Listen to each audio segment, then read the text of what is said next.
మీ ఎలాంటి వ్యాపార ప్రకటనలకైనా వెంటనే మా ఛానల్ సంప్రదించండి. నమస్తే. ప్రస్తుతం మన స్టూడియోలో ప్రముఖ ఆధ్యాత్మికవేత్త, జ్యోతిష వాస్తు పండితులు, లలితాదేవి ఉపాసకులు బ్రహ్మశ్రీ నానాజీ పట్నాయక్ గారు ఉన్నారు. గురువుగారితో మాట్లాడదాం. నమస్కారం గురుగారు. శ్రీమాత్రే నమః. గురుగారు, సెప్టెంబర్ మాసం విశేషంగా కుంభరాశి వారికి ఏ విధంగా కలిసి రాబోతుంది? పాజిటివ్ అంటారా, నెగిటివ్ అంటారా? చంద్రగ్రహణం కూడా ఉంది, దీని తాలూకు ఇంపాక్ట్ కావచ్చు. ఓవరాల్గా ఎలాంటి పరిహారాలు తీసుకుంటే బాగుంటుంది? ఒకటేనండి, గ్రహణం రాశిలో పడుతున్నంత మాత్రాన ఏదో అయిపోతుంది అని అనుకోకూడదు. ఎందుకంటే మనం ఇప్పటికీ చాలా గ్రహణాలు చూసుంటాం. గ్రహణం రాగానే ఏమైనా అయిపోతుందా? కాదు. ఇక్కడ మనకి మహర్షులు చెప్పినటువంటి ముఖ్యమైన అంశం ఏంటంటే అదొక ఎనర్జీని ఫామ్ చేసేటువంటి రోజు గ్రహణం. నువ్వు ఆ రోజు నువ్వు ఎలా వినియోగించుకుంటావు. అమావాస్య ఉంది, పితృదేవతలకి మంచిది. సంక్రాంతి పితృదేవతలకి మంచిది. ఇలా ఒక్కొక్క తిథి, చతుర్దశి గణపతికి, అష్టమి నవమి ఈ యొక్క చతుర్దశి అమ్మవారికి మంచిది. ఇలాగే అమావాస్య అనేటువంటిది మన సోల్ స్ట్రెంగ్త్, మన కర్మల్ని తగ్గించుకోవడానికి, మన జప ఫలితం వల్ల మనం ఒక శక్తిని పొందడానికి ఉన్నటువంటి రోజు. అంతేగాని గ్రహణం వచ్చింది ఏదో అయిపోతుంది కదా, ఏ విషయంలో జాగ్రత్త తీసుకోవాలి. ఇక్కడ ఏంటంటే రాశిలో కదా, రాశి అంటేనే మనస్థానం మీద మనకి గ్రహణం పట్టేటప్పుడు మనసు కొంచెం కకలావికలంగా ఉంటుంది. ఇప్పుడు మనసు డిస్టర్బ్డ్గా ఉన్నప్పుడు తీసుకునే నిర్ణయాలు కరెక్ట్ కాదు. అందుకని ఏం చెప్తారు, బాబు నీకు గ్రహణం పట్టిన రోజు నుంచి 41 రోజుల పాటు అనవసరంగా మనసు నువ్వు పారేసుకోకు, అంటే అనవసరంగా నువ్వు మనసు మీదకి ఏది తెచ్చుకోకు, లైట్ తీసుకో. ఇది వీళ్ళు ప్రధానంగా చేయవలసింది. ఇక గ్రహణం తర్వాత రోజు చేయాల్సిన దానాలు అవన్నీ కామన్. మినుములు, నువ్వులు, అలాగే బియ్యము, గోధుమలు, ఈ దానాలు ఇవ్వడము. 2 రకాల పడగలు, అంటే మన వెండి పడగలు ఇవ్వడము, రవిచంద్ర ప్రతిమలు ఇవ్వడము. అదేవిధంగా ఒక రాగి ఇత్తడి గిన్నెలో కొంత నెయ్యి పెట్టి ఇవ్వడం, కొంత బియ్యము, ఇవన్నీ కల్పిస్తారు. That is different case. అయితే ఇక్కడ వీళ్ళకి కొంచెం ఎమోషన్స్ ఎక్కువ పెరుగుతాయి 40 రోజుల పాటు. ముందే ఏలినాడు శని 2లో నడుస్తూ వక్రించున్నాడు, మరలా ఇక్కడ రాహు ఉన్నాడు, గ్రహణం పట్టింది. కాబట్టి వీళ్ళు ఏంటంటే ముఖ్యంగా ఇన్వెస్ట్మెంట్స్ చేసేటప్పుడు ఎమోషన్ అయ్యి ఇన్వెస్ట్మెంట్ చేయకూడదు. ఇది ప్రధానంగా తీసుకోవాల్సిన అంశం. ఎందుకంటే దానివల్ల అనవసరంగా మనీ అక్కడ స్ట్రక్ అయ్యే యోగం ఉంది, ఒకటి. రెండవది, వివాహ సంబంధించిన నిర్ణయాలు పనికిరావు. ఒక్కొక్కసారి ఏం జరుగుతుందంటే ఇది న్యాచురల్ 11th హౌస్ అయినందుకు ఏదో పేరు కోసం ఎక్కువ ఖర్చు పెట్టేస్తారు ఒక ఈవెంట్లో. అటువంటివి చెయ్యరాదు అనేటువంటి చాలా స్పష్టంగా చూపిస్తుంది. అలాగే ఇక్కడ ఫైనాన్షియల్గా చూసుకుంటే నో నీడ్ టు వరీ, ఎందుకంటే 2వ అధిపతి కోణస్థానంలో ఉన్నాడు. ఈ వీళ్ళకి బాగుంటుంది.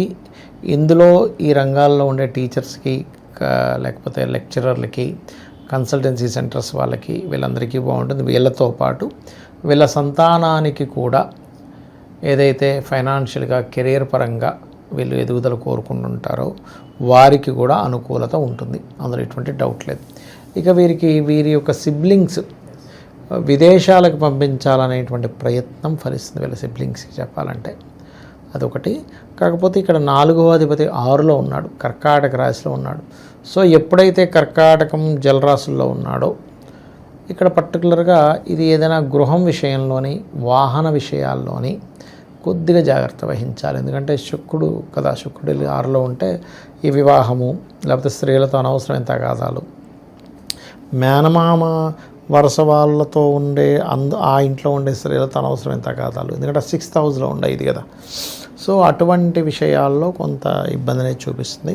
కాకపోతే ఇక్కడ పంచమంలో గురువు ఉండడం సంతాన యోగాన్ని ఇస్తుంది. కానీ ఇప్పుడు లగ్నంలో మనకి చంద్రుడు, రాహు ఈ కలయిక వల్ల గ్రహణం పట్టిందిగా, కాబట్టి ఈ యొక్క విషయాల్లో చాలా జాగ్రత్తగా ఉండాలి. ఇక ఎప్పుడైతే శుక్రుడు 15వ తేదీ నుంచి 7వ స్థానంలోకి వస్తాడో, కేతు ఉన్నాడు అక్కడ. కాబట్టి నన్ను అడిగితే అసలు సంవత్సరం 3 నెలల వరకు వివాహం జోలికి వెళ్ళొద్దని చెప్తాను నేను. కానీ ఇందులో మరి ఏమిటంటే ఈ నెల పరిస్థితి ఏమిటంటే, ఈ నెలంతా ఈ గ్రహణం ఉన్న ఈ 40 డేస్ అవాయిడ్ చేయమని చెప్తా వివాహం విషయంలో. అంటే ఏమీ లేదు. ఏమవుతుందంటే ఇక్కడ మనం చూడండి, మన మూడుని బట్టి కొన్నిసార్లు మన డెసిషన్స్ ఉంటాయి. ఆ డెసిషన్స్ని బట్టి మన లైఫ్ టర్న్ అయిపోతుంది. అది నెగిటివా పాజిటివా? నేనేమంటానంటే 3 కారకుడైనటువంటి చంద్రుడు ఎప్పుడైతే గ్రహణంలో ఉన్నాడో ఈ టైంలో మీ మూడ్ స్వింగ్స్ డిఫరెంట్గా ఉంటాయి. సో మూడ్ స్వింగ్స్ డిఫరెంట్గా ఉన్నప్పుడు మీరు ఈ టైంలో ఇంపార్టెంట్ డెసిషన్స్ అస్సలు తీసుకోకూడదు. అందుకే చెప్తాడు, ఆవేశంలో ఉన్నప్పుడు, ఆనందంగా ఉన్నప్పుడు, దుఃఖంలో ఉన్నప్పుడు ఏ డెసిషన్ తీసుకోవద్దని చెప్తారు. అంటే ఆనందంలో ఉంటే ఓకేనేస్తాం, దుఃఖంలో ఉంటే ఇంకో రకమైన దీంట్లోకి వెళ్ళిపోతాం. కాబట్టి ఆవేశము, దుఃఖము, ఆనందం, నో డెసిషన్స్. దీనికి ఎందుకు అంటే చంద్రుడు గ్రహణం పట్టినప్పుడు ఏమవుతుందంటే మన మనసు వాటికి గురవుతుంది, అందుకని. అలాగే మనకి కుంభం వారికి కనుక చూసుకుంటే ఈ యొక్క అష్టమంలో కుజుడు ఉన్నాడు. కాస్త వాహనం మీద వెళ్ళేటప్పుడు స్లోగా వెళ్తుండాలి, ఎందుకంటే చతుర్థాధిపతి 6, శుక్రుడు శత్రుక్షేత్రము, కుజుడు వెళ్ళే శత్రుక్షేత్రంలో ఉన్నాడు. కాబట్టి 15వ తేదీ వరకు ఆల్మోస్ట్ మీరు వాహనం మీద వెళ్ళేటప్పుడు కొంత జాగ్రత్తగా ఉండాలి. 15 దాటిన తర్వాత మీ యొక్క జీవిత భాగస్వామి లేదా మీ ఇంట్లో ఆడపిల్లలు ఎవరైనా ఉంటే వాళ్ళు వాహనం మీద వెళ్ళేటప్పుడు జాగ్రత్తగా ఉండమని చెప్పాలి ప్రధానంగా. ఇక వీరికి జాబ్లో గ్రోత్, చేంజ్ రెండు చూపిస్తున్నాయి. ఎందుకంటే 9లో ఉన్నాడు కదా దశమాధిపతి వెళ్ళి కుజుడు. కాబట్టి గ్రోత్ ఉంటుంది, change all of sudden change ఉంటుంది, రెండూ ఉంటాయి ఇక్కడ వీళ్ళకి. ఓకే. అండ్ బిజినెస్లో ఆకస్మికంగా కొన్ని లాభాలు రావడం, ఇవి కూడా వీళ్ళు చూస్తారు. గ్రహణం ఉన్నంత మాత్రాన్ని ఇవేవి ఆగిపోవాలని రూల్ ఏం లేదు. కాకపోతే ఏంటంటే ఇక్కడ మనసుని కొంచెం అదుపులో పెట్టుకోవాలి అనేటువంటిది మాత్రం ఇక్కడ బలంగా చూపిస్తుంది. అండ్ ఇన్వెస్ట్మెంట్స్, ముఖ్యంగా తండ్రి గారి ఆస్తికి విషయంలో ఎవరైనా స్త్రీలు అంటే తండ్రి గారి సిస్టర్స్ ఎవరైనా ఉంటారు, ఆల్రెడీ ఎప్పుడో ఇచ్చేసిన సెటిల్ అయిపోయింది అనుకో, మళ్ళీ మాకు వాటా కావాలని అడగడము, ఇటువంటివి కొంచెం బలంగా చూపిస్తున్నాయి. ఎందుకంటే న్యాచురల్ 12th హౌస్లో సినిమా వక్రించాడు, ఈ 12th లార్డ్ అయ్యాడు కుంభానికి.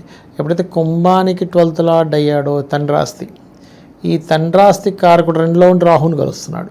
సో ఇటువంటివన్నీ కూడా ఇటువంటి సిచ్యువేషన్స్ని ఎక్కువగా రైజ్ చేస్తూ ఉంటుంది.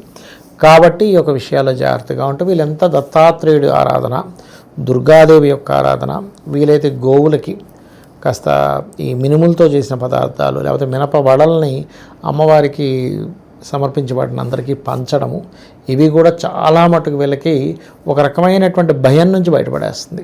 సో ఏళ్ళనాడు శని తాలూకు ఇంపాక్ట్ ఎంతవరకు ఉంటుందంటారు? అంటే ఎండింగ్లో ఉన్నారు, ఎక్కువగా ఉంటుందో తక్కువగా ఉంటుందో ఏంటి వీళ్ళ పరిస్థితి? మంచి ప్రశ్న వేశారంటే, అయితే నేను ఒకటే చెప్తాను, ఇప్పుడు కూడా ఏళ్ళనాడు శని అనే దాన్ని ఎక్కువగా తీసుకోకండి మైండ్లోకి. మనం ఏమీ లేదండి, ఇప్పుడు పిల్లలకి మీరు కొన్ని వీడియోలు చూడండి, ఇంజెక్షన్ ఇస్తుంటారు, ఇలా ఆడిస్తూ టక్కన పొడి చేస్తారు, అసలు తెలియదు. ఏంటి మరి ఇంతకుముందు ఇచ్చింది అదే ఇంజక్షన్, బోర్ నేర్చుడు, ఇప్పుడు అసలు తెలియకుండా అయిందంటే మనం దాని మీద ఎక్కువ కాన్సన్ట్రేషన్ చేస్తాయి. అమ్మో నాకు గ్రహణం పట్టింది, ఏళ్ళనాడు శని కూడా ఉంది, ఏంటి ఇప్పుడు అంటే ఆలోచిస్తూ ఉంటే నెగిటివ్ ఎక్కువ ఆలోచిస్తుంది ఇక్కడ. ఎందుకంటే నేను ఎప్పుడు కూడా ధైర్యంగా ఉండండి, ఏం కాదని ఎందుకు అంటుంటానంటే, మీరు ఏదైతే ఆలోచిస్తుంటారో ఎక్కువగా అది జపంగా చేస్తారు. ఏంటో నాకు గ్రహణం పట్టేసింది, 2లో ఉండేసింది, జపం అయిపోతుంది, అది నా బాధ. పాజిటివ్ జపం చేయండి, నాకు మంచి గ్రహణం వస్తుంది, నేను అసలు ఆ రోజు జపం చేసుకుని మంచి ఎనర్జీ సంపాదించుకుంటాను, నా ఇష్టమైన గాడ్ ఈయన దుర్గా అనుకుందాం, లేకపోతే అమ్మవారు ఏదో ఒకటి, నా ఇష్టమైన గాడ్కి ఆ రోజు నాకు మంచి ఛాన్స్ దొరికింది, కూర్చొని శుభ్రంగా రెమెడీ చేసుకుంటే, జపం చేసుకుంటే సూపర్ పవర్ వస్తుంది అనే ఫీల్ వేరు. అమ్మాయిలు నడుస్తుంది, మరేంటి పరిస్థితి? ఆ జపం ఇన్నర్గా మీకు చేస్తూ ఏమవుద్దంటే ఆ ఫలితాలు వస్తాయి. కాబట్టి ఎప్పుడు కూడా నాకు భగవంతుడు ఉన్నాడు, నేను పాజిటివ్గా ఉన్నాను, నేను అన్నీ కరెక్ట్ చేసుకుంటూ వెళ్ళిపోతాను, ఆయనే చూసుకుంటాడు, అట్లా వెళ్ళిపోండి అంటా నేను.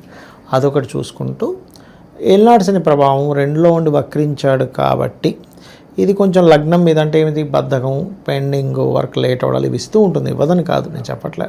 కానీ సింపుల్ రెమెడీ, ఏ ఆంజనేయ స్వామి ఆలయానికి రోజు వెళ్ళిపోండి, దుర్గా ఆలయానికి వెళ్ళిపోండి, లేదా సుబ్రహ్మణ్య స్వామి, నరసింహస్వామి ఆలయానికి వెళ్ళిపోండి, ఏమి ఉండదు ఎఫెక్ట్ అక్కడ.